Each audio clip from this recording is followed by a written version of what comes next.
So Jessica's been working with some people who are buying new construction. And it's so fun. It is it? It can be. It can be, but it can also be like there's so many options sometimes. So one of the things that people are always looking at are all the upgrades. Mm-hmm. So what are some upgrades that you've seen recently that people have the option to do? There's a lot of different upgrades as it relates to your cabinets, not just color, but actual size of cabinets, whether or not you add crown molding. So sometimes they're very small details, but that make a really big impact. Yeah. So if you were talking about cabinets, because what we want to look at are what are the things that are worth doing as part of the process, and then what should you maybe consider doing afterwards? Where would you fall on cabinets with that? Well, you have a lot of cabinetry in spaces like your kitchen, and so I guess it really depends on if you want to make a statement or not. But I think going for the bigger cabinet boxes is a good upgrade, and you can always add the trim later. Yeah, because it's not easy to swap your cabinets out.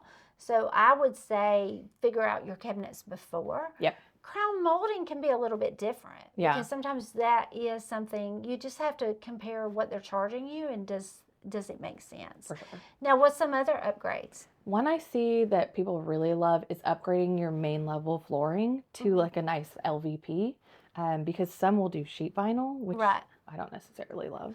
So do you think that's worth doing as part of the process, or should you consider doing it afterwards? I think it's worth doing as part of the process. I know it can be expensive, but it's easier when there's no furniture. You don't have to worry about living there while it's happening. But that's my opinion. And it can be. Yeah. But there is a certain segment of people, a pretty big segment of people in our area so like we had someone that worked for Mohawk. Mm-hmm. And he could get the flooring for a very low price. Yeah, that makes sense. But the builder would not let him do it. He had to use the flooring that the builder was getting the special pricing on.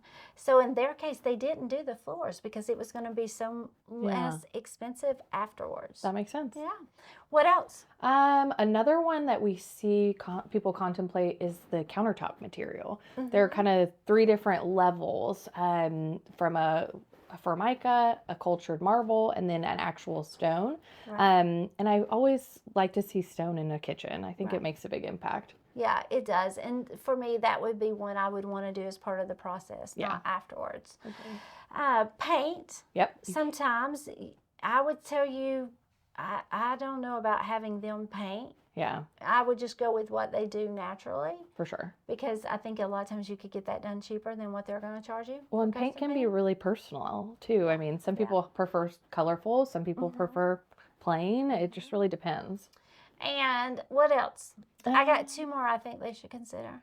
Let's see. I really like the upgraded patios in the back, but sometimes those can be really, really costly.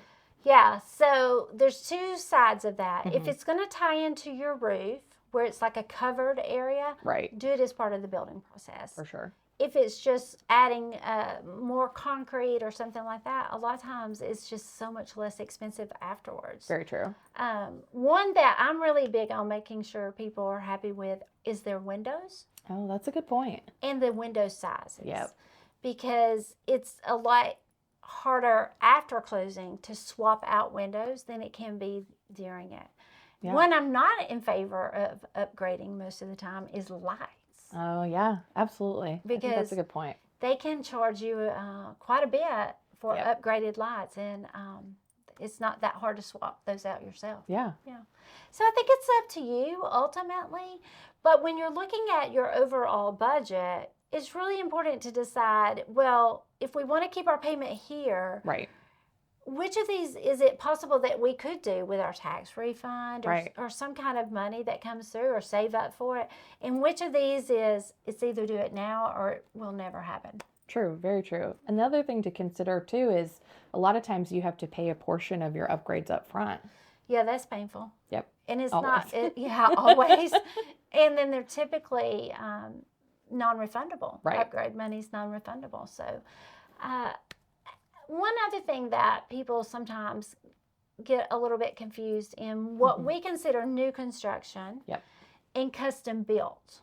Yes. So new construction, they're going to give you choices but you can't really go outside those choices. Right. Yeah, it's that. Custom built is typically where you're paying somebody 10-15% over whatever it costs. Right. So the sky's the limit. As Yep. much money as you have, as long as you've got the money, they are happy to build it for True. you. So just know, when we're talking new construction, it's typically the kind where you get choices, but it's not just whatever you want. Yeah. Yeah.